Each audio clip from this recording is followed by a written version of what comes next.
Ito po si Kuya Rodrigo. Isa po siyang PWD at stroke patient. Marami po siyang mabibigat na karanasan sa buhay na masasabi po nating pagsubok o batay na rin sa kanya ay mga dagok na dumating sa kanya na sumubok sa kanyang katatagan. Matagal po siyang nakikipagsapalaran dito sa Baguio City. Dito na rin siya pumasok sa iba't ibang uri ng trabaho upang mabuhay ang kanyang sarili. Nadatnan namin siyang malalim ang iniisip at nakatingin sa malayo. Sumasagi daw sa kanyang isipan kung papaano na ang kanyang kinabukasan. Saan daw siya kukuha ng pantustos sa sarili, lalong-lalo na at hanggang ngayon ay nagtitik pa siya ng mga gamot para sa kanyang karamdaman.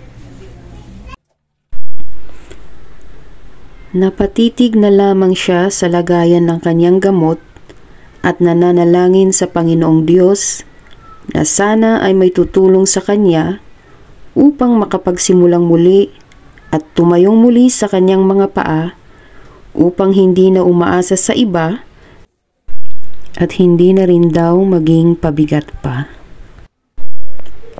Kailanman ay hindi daw niya naisipang maging hadlang ang kanyang karamdaman upang muling maghanap buhay. Nabanggit din ni Kuya Rodrigo sa atin na may vlogger daw na nag-feature sa kanya dati, ngunit hindi siya nabigyan ng tulong at hindi din siya kinamustang muli. Magandang hapon po sa ating lahat. Narito po tayo sa bahay ni Kuya Rodrigo po. Kuya Rodrigo, paano po niyo ako nakilala? Nagsimula po ako nung naghahanap po kasi ako ng paraan paano magkaroon po ng pagkakataon na sa kalagayan ko na magkaroon po ng isang makatulong na tao. Kaya napanood ko po yung si Darwin, na-vlog po siya ni Kachin. Kaya titignan ko po kasi yung yung cellphone ko. Actually nalikod ko na po siya nung pinablog, dito po siya. Tapos titignan ko po na kinakausap po siya ni Kachin na parang gusto ko rin pong humingi din ng tulong kay Kachin para magkaroon po ako ng pagkakataon na matulungan niya. Okay. Si Kuya Rodrigo po kasi ay isa po ring PWD po. Katulad po ni Kuya Darwin. Si Kuya Darwin po yung binabanggit niya, yung isang feature po namin na PWD po na humingi ng tulong sa atin. Bali Kuya, paano po kayo napunta dito sa Baguio City? Nagsimula po kasi ako, nakatira kami sa Bataan. Opo. Tapos nakapag-asawa yung kapatid ko ni si Ate LB dito sa Baguio City, dito sa Camp 7. Tumawag po ko sa kanila, sabi ko dito na po ako titira at magpapakasakali sa Baguio kung anong magiging kapalaran ko dito. Kasi sa totoo lang po, ang buhay ko sa Bataan ay mahirap pa po sa daga. Opo. Paano po masasabi yung mahirap po sa dagat? Kasi po, mula po nung una, nadatang ko na po yung sarili ko na wala ng mga magulang, separated na daw po sila. Bata pa lang po ako noon. I was 3 years old nung nahiwalay sila sa isa't isa. Tapos, nung lumaki na po ako, naging 5, ganun pa rin, mahirap, maralita pa rin po kami.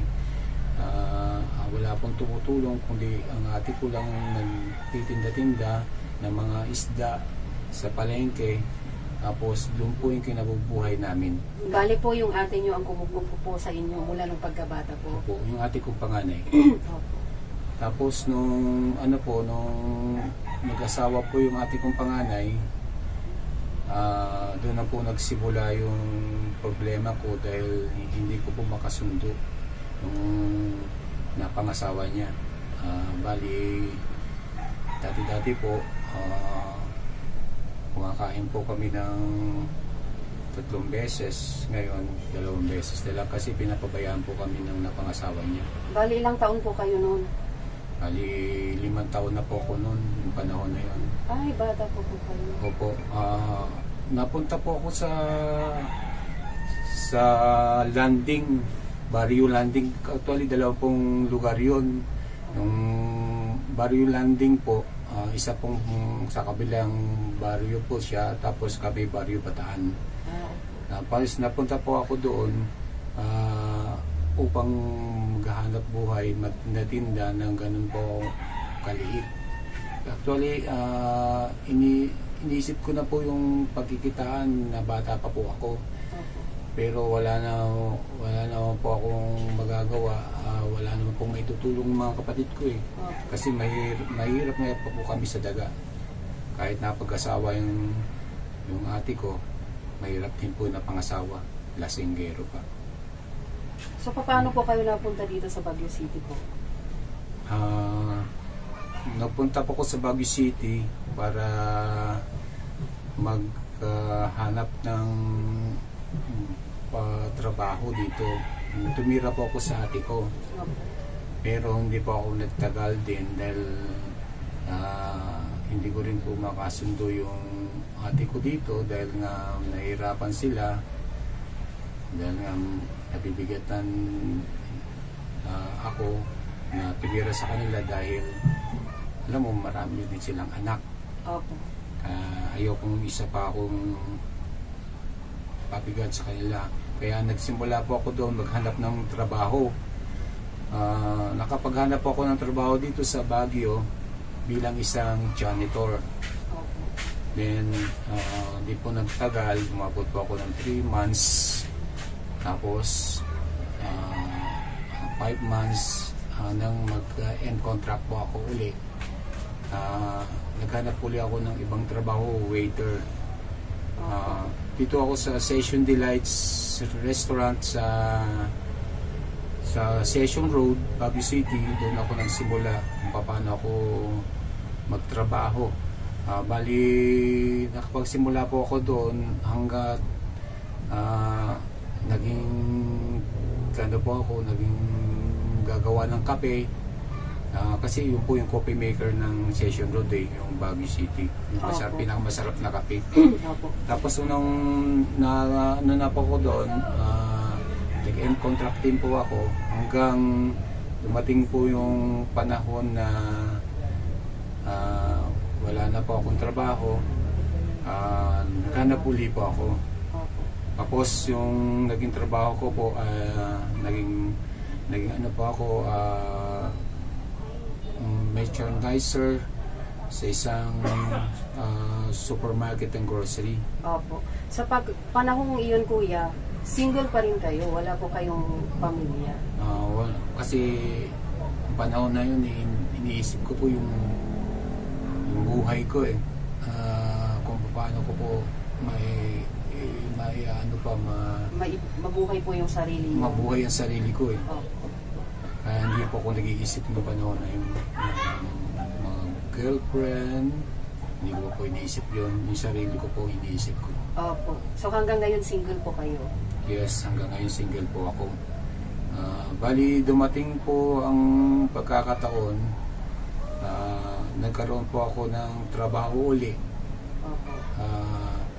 Bilang house to house agent, globe agent po ako nung panahon na yun. Na bali sa agency lang po kami, nabibigay po kami ng flyers sa bahay-bahay. Then napunta po ako, napadpad ng Pangasinan, doon po kami Meria. Nung napunta po ako doon, tapos balik po ng Baguio, punta doon, balik ng Baguio, hanggat nung nagkataon, nagkaroon po isang malaking dagok sa sarili ko. Na-stroke po ako. Anong taon po yun, kuya? August 2021. Opo. Sabi ko sa sarili ko, cool. Hindi ko na po alam. Marami na po akong dagok na naranasan, pero tuloy pa rin ang buhay. Sa pagkakataong yun na na-stroke po kay kuya, sino po naging kasama ninyo? Tumuli-uli po ako sa ate ko. Opo. Dahil siya lang po yung ate ko na kapatid na matutuluyan dito. Wala nang iba. Hindi ko na po kaya.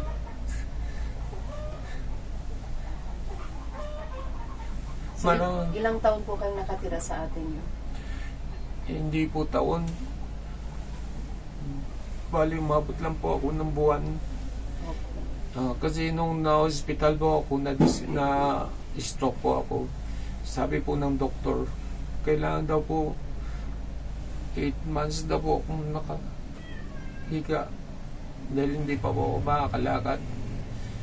Pero sa lakas ng loob ko, every morning tumatayo po ako sa pader, hawak-hawak ko para lumakad. Tinulungan niyo po ang sarili ninyo? Opo, hanggang makalakad po ako. Kailangan ko pong lumakad eh. Kailangan ko pong mabuhay. Tuloy pa rin ang buhay. Oh. Hindi ko kaya. Tapos, nabalitaan po ng mga kaklase ko. Himingi po ako ng tulong sa kanila sa magitan ng Facebook. Nagbigay po sila ng tulong sa akin. Kaya po nakaipon po ako ng pera. Upang pambili ko lang po ng gamot at saka pangkain ko sa araw-araw. Tapos, medyo nararamdaman ko nung nagtagal ako sa ate ko, parang hindi na nila kayang may inaalalayan nilagaan dahil yung mga anak po sila. Kaya kahit na dumating lang po yung panahon na after 2 months, umalis na po ako dahil nakakalakad na po ako ng paika-ika. Okay. Doon na lang po ako nag-boarding house kahit hindi ko kaya. So sa boarding house po ninyo, mag-isa rin po kayo? Wala pong umaalalay sa inyo? Bali may mga po ako doon kakilala na inaalalayan po ako. Tumutulungan sila ako. Pag may pagkain sila, binibigyan ako. Pero pag hindi naman po laging ganun, kaya napilitan po akong humingi ng tulong sa mga dito, kamag-anak po. Hanggang ngayon, nandito po ako. Nakita ko po yung isang pamangkin ko na napunta po rito sa Baguio dati po, nakatira siya sa Pangasinan. Naghanap po siya ng trabaho dito. Kapatid ko po yung nanay niya, panganay ko pong kapatid. Okay. So bali yung yung kasama niyo ngayon dito sa room na to, pamangkin po ninyo? Pamangkin ko po yung ang nag-uupa dito. Nakiusap po ako para may matuluyan man lang, para libre na po ako sa pagtira.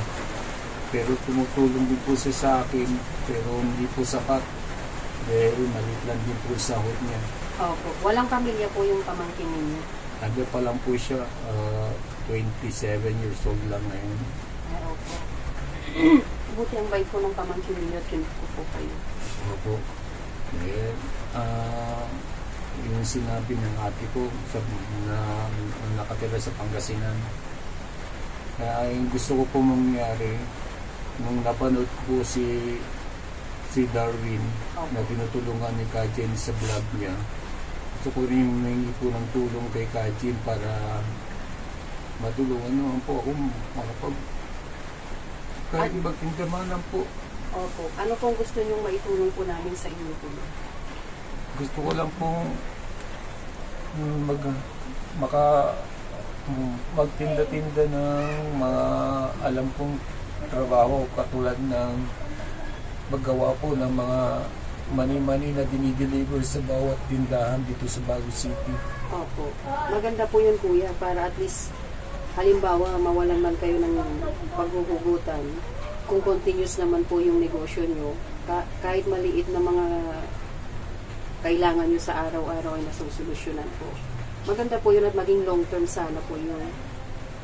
Buti po kuya, naisipan nyo na sa kabila po ng kapansanan ninyo na hindi po kayo masyadong makalakad, paika-ika po, naisipan pa rin po ninyong magnegosyo. gusto po habang nabubuhay po ako, gusto ko po tuloy pa rin ang buhay ko. Gusto ko po makapagtrabaho dahil ayoko po umasa-asa na lang po. Gusto ko po na lang na maghanap buhay, kumita para hindi po hadlang sa akin yung pagiging stroke ko. Kailangan ko pong gumita, kailangan ko pong mabuhay. Magitan po ni Kajin. Kaya napapasalamat po ako sa kanya. Opo. Kasi si Kuya po, na-reach out po tayo sa Facebook natin, nabanggit po niya na napanood niya si Kuya Darwin.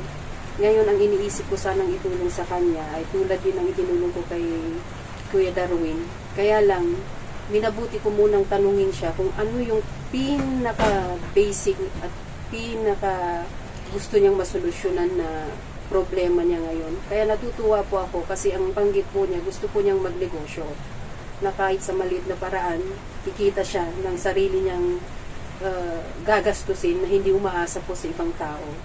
Which is, napakabuti pong layunin ni Kuya. Kasi hindi nagiging hadlang sa kanya yung kanyang karamdaman. Kuya, handa naman po akong tumulong po sa inyo. Pero sana pagtsagahan nyo kung ano man yung halaga na kaya kong ipagkaloob po sa inyo. Kasi wala po tayong sponsor dito.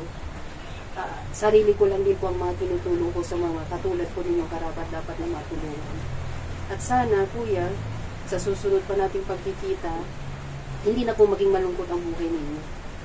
At may matatag na po kayong, sabihin man natin na maliit na negosyo, at least kumikita na po kayo. Dito lang naman tayo sa Baguio City, magkikita at magkikita pa rin po tayo. Natutuwa po kami sa iyo, Kuya, na kahit po ganyan kayo, hindi po kayo bumibigay. Maraming salamat po, Kajin. Opo. Kuya, kung sakali man, kailan po niyo gustong balak i-start yung pagnenegosyo po? Kailangan mo po na sa lalong madaling panahon kasi nasasayang po yung araw na lumilipas. Okay. Bali, kung pwede po sa inyo, matulungan niyo po sana ako. At saka gusto ko po talagang tuloy lang ang buhay. Hindi ko po, ayaw ko po maging hadlang ang kapansanan ko. Kasi simula po, parang nilalakasan ko po talaga ang loob ko. Ayaw ko pong bumitaw. Ay, wag po. Wag po tayong bibitaw. Tuloy lang po ang buhay. At least, naisipan po ninyo na tumayong muli at hindi pa huli ang lahat. Kaya nyo pa yan, Kuya. Nagawa nyo dati, magagawa nyo ulit. Kuya, kung sakali man, ano po yung balak yung inegosyo? Isa pong nagre-repack-repack na mani na tinitinda-tinda sa mga store, sa mga lahat ng store dito sa Baguio City from Baguio to Trinidad. Yun lang po yung gusto kong yung inegosyo. Opo. At magkano kaya yung kailangan yung puhunan doon? Bali, sa halagang 2,000 po, pwede ko na po yung palaguin. Then, pag pinalago ko na po yun, doon na lang po ako kukuha ng pag kumita ako, doon na lang po kukuha ng panggastos ko sa pagkain, sa gamot. Opo. Kaya nyo po yung mapalago, yung 2,000? Opo. Sa bagay, alam nyo naman po yung ginagawa nyo kasi sabi nyo nga dati nyo pong ginagawa dati yung ganyang pagnenegosyo. Kaya madali na lang po sa inyo yung mag-start muli. At good luck sa inyo, Kuya. Ibibigay ko po sa inyo yung tulong na ganyan. Medyo dagdagan ko lang ng konti para at least may pangsimula ka po. Kasi sabi mo nga, 2,000 yung kailangan mo para makapag-start. Pero dagdagan ko siguro ng additional 1,000 para maging 3,000 po. Maraming salamat po kung gano'n. Kayo, hulog na kayo ng langit sa akin, Kachi. Anghel na walang pakpak. Natutuwa po ako, Kuya. At sana nga mapalago mo at good luck po sa iyo. At tuloy lang po ang buhay. Huwag po tayong mawawalan ng pag-asa. Thank you po, Kuya.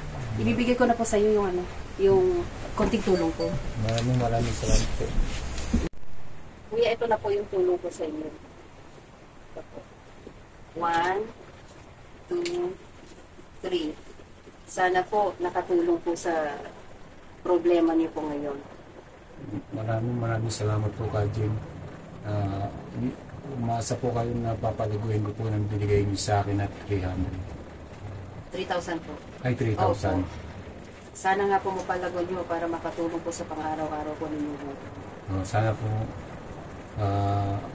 ito pong bibigay yung 3,000, umasa po kayong papalaguin ko po ito. Opo.